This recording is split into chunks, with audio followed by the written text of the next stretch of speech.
Baghdad کی گلیاں ہمیشہ سے علم، حکمت اور اسرار کی کہانیاں سمیٹے ہوئی ہیں۔ انہی گلیوں میں ایک فقیر رہتا تھا جس کا نام شیخ کامل تھا۔ شیخ کامل کا لباس بوسیدہ تھا، لیکن اس کی آنکھوں میں ایک عجیب روشنی تھی۔ لوگ اس کے پاس آ کر اپنے مسائل کا حل پوچھتے اور وہ مسکرا کر انہیں ایسی باتیں بتا دیتا جو ان کی زندگی بدل دیتی تھی۔ شیخ کامل کے بارے میں مشہور تھا کہ وہ اپنی ضروریات کے لیے کبھی کسی سے کچھ نہیں مانگتا تھا، لیکن جو بھی کچھ لے کر آتا وہ اسے شکر کے ساتھ قبول کرتا اور زیادہ تر ضرورت مندوں میں تقسیم کر دیتا۔ بغداد کے بازاروں میں ایک کہانی گردش کرتی تھی کہ شیخ کامل کے پاس ایک ایسا راز ہے جو کسی کے بھی نصیب بدل سکتا ہے، لیکن وہ یہ راز صرف اسی کو بتاتا ہے جو اس کی آزمائش پر پورا اترے۔ ایک دن شہر کے ایک رئیس کا بیٹا جو دنیا کی ہر آسائش رکھتا تھا لیکن دل کا سکون کھو بیٹھا تھا، شیخ کامل کے پاس آیا۔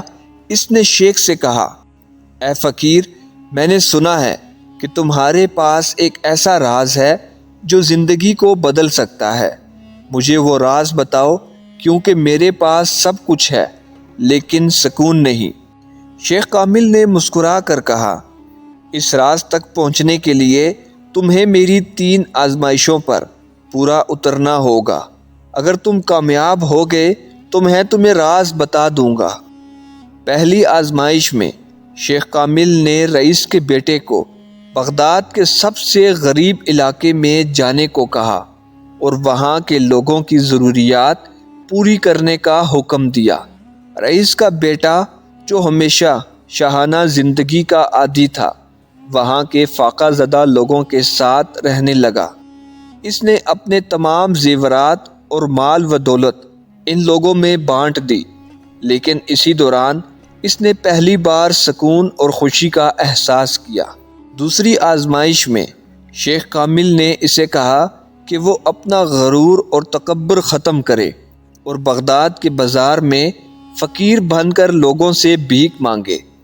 رئیس کا بیٹا یہ سن کر ہچکچایا، لیکن شیخ کی بات مان کر بازار میں بھیک مانگنے لگا۔ لوگوں کی بے رخی اور توہین کے باوجود اس نے صبر کا مظاہرہ کیا۔ اس عمل نے اسے عاجزی اور شکر گزاری کا سبق سکھایا۔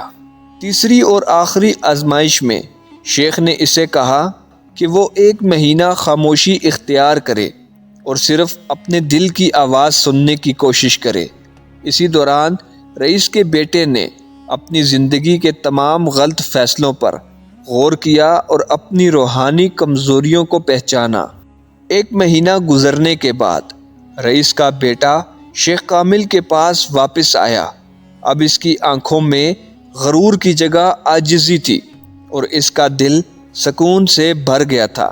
شیخ کامل نے مسکراتے ہوئے کہا، اب تم اس راز کو سمجھنے کے قابل ہو گئے ہو۔ یاد رکھو، سکون اور خوشی دنیا کی چیزوں میں نہیں، بلکہ دوسروں کی خدمت، عاجزی اور خود کی پہچان میں ہے۔ جو یہ جان لیتا ہے وہی اصل راز پا لیتا ہے۔ رئیس کا بیٹا اس دن کے بعد ایک نیک اور عاجز انسان بن گیا اور بغداد کے لوگوں میں سخاوت اور خدمت کی مثال بن گیا۔